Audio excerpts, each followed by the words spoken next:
विधानसभा स्तर पर कोई गठबंधन नहीं है इंडिया का, तो हम उसमें कभी मिलने नहीं जाती हमारी पार्टी के लोग, न कांग्रेस के लोगों का फोन उठाते।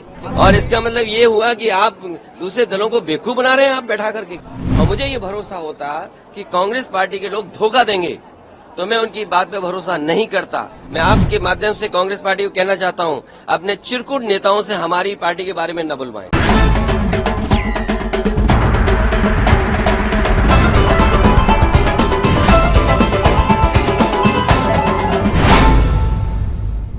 अगली जी मध्य प्रदेश में आपने लिस्ट जारी कर दी है और कांग्रेस कह रही है उनकी कोई जमीन ही नहीं है अभी। देखिए, कौन कांग्रेस या कोई दल क्या कह रहा है, इंडिया गठबंधन, हम ही कंफ्यूज हो गए होंगे। इसका मतलब अगर हम उन मीटिंगों में बैठे हैं तो हम ही कंफ्यूज रहे होंगे। इसीलिए जिस व्यक्ति के बारे में आप बात कर रहे हैं, मुझे नहीं पता कि कांग्रेस पार्टी का कौन व्यक्ति इस तरह की बात कर रहा है।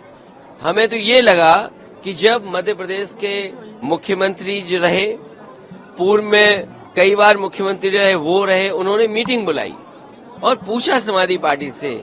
हमने अपनी पूरी परफॉर्मेंस बताई, किस समय पर समाजवादी पार्टी के विधायक कहां जीते हैं, कभी 1 जीते, कभी 2 जीते, कभी 5 जीते, और किस जगह हम नंबर 2 पे रहे।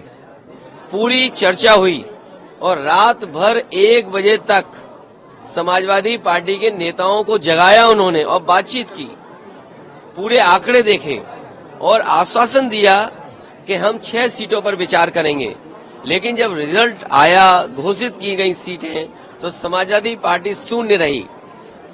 अगर ये मुझे पहले दिन पता होता कि विधानसभा स्तर पर कोई गठबंधन नहीं है इंडिया का, तो हम उसमें कभी मिलने नहीं जाती हमारी पार्टी के लोग, न अपनी हम सूची देते कांग्रेस के लोगों को, न कांग्रेस के लोगों का फोन उठाते।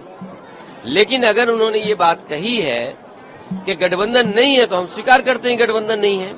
और गठबंधन अगर केवल उत्तर प्रदेश में केंद्र के लिए होगा तो उस समय विचार किया जाएगा, और जैसा व्यवहार होगा समाजवादी पार्टी के साथ, वैसा ही व्यवहार उनको देखने को मिलेगा यहाँ पर। सर, उन्होंने कहा कि हमने घोषी में समर्थन किया और ऐसा रहा। किस नेता के बारे में बात कर रहे हो आप? ये कांग्रेस के कौन नेता है? उनके प्रदेश अध्यक्ष कह रहे हैं। देखिए, प्रदेश अध्यक्ष की कोई हैसियत नहीं है, न वो पटना की मीटिंग में थे, न वो जाकर के मुंबई की मीटिंग में थे। इंडिया के बारे में क्या जानते हैं वो, गठबंधन के बारे में उनकी क्या हैसियत है जो बोल रहे हैं इस तरह की बात?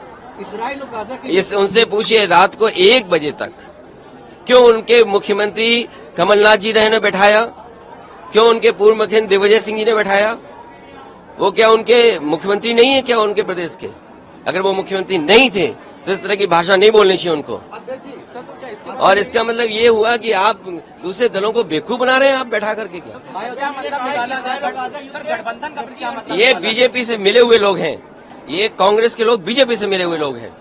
तो आगे की अभी क्या ये जो बीजेपी से मिले हुए, देखिए, अगर मुझे पता होता कि गठबंधन प्रदेश स्तर पे नहीं है, तो मैं समाजवादी पार्टी के नेताओं को दिग्विजय सिंह जी के पास नहीं भेजता। अगर मुझे ये पता होता कि समाजवादी पार्टी को प्रदेश स्तर पे गठबंधन नहीं कर रहे हैं, मैं कमलनाथ जी के पास अपनी पार्टी के लोगों को नहीं भेजता। और मुझे ये भरोसा होता कि कांग्रेस पार्टी के लोग धोखा देंगे, तो मैं उनकी बात पे भरोसा नहीं करता। मुझे बताया गया कि 6 सीटों पर आपके लिए सोचा गया है, विचार किया गया है और उस पर तय करेंगे। सिटिंग एमएलए की जगह आप सीट दे दोगे आप, और उम्मीद करोगे कि मैं आपके बारे में सच बोलूं, और जो बात बोलनी है उनको। मैं आपके माध्यम से कांग्रेस पार्टी को कहना चाहता हूं, अपने चिरकुट नेताओं से हमारी पार्टी के बारे में न बुलवाएं। अभी आगे का क्या रहेगा, मतलब ये आगे कंटिन्यू रहेगा? अब आगे का देखा जाएगा, क्योंकि हमें अगर ये जानकारी मिल रही है कि गठबंधन केवल दिल्ली के स्तर पे, तो ठीक है, दिल्ली के स्तर पे जब बात होगी तो की जाएगी। एमपी सीटों पे अगर बात की जाएगी तब देखा जाएगा। अगर मुझे ये पता होता कि प्रदेश स्तर पे कोई गठबंधन नहीं है, तो वो नहीं है, हमने स्वीकार कर लिया। इसीलिए हमने अपने पार्टी के टिकट घोषित कर दिए। इसमें क्या गलत किया है? इसलिए मैं कह रहा हूँ कि आप लोग भी ऐसे छोटे नेता जो कांग्रेस के हैं, और मैं कांग्रेस पार्टी के बड़े नेताओं से यही अपील करूंगा, निवेदन करूंगा कि अपने छोटे नेताओं से इस तरह के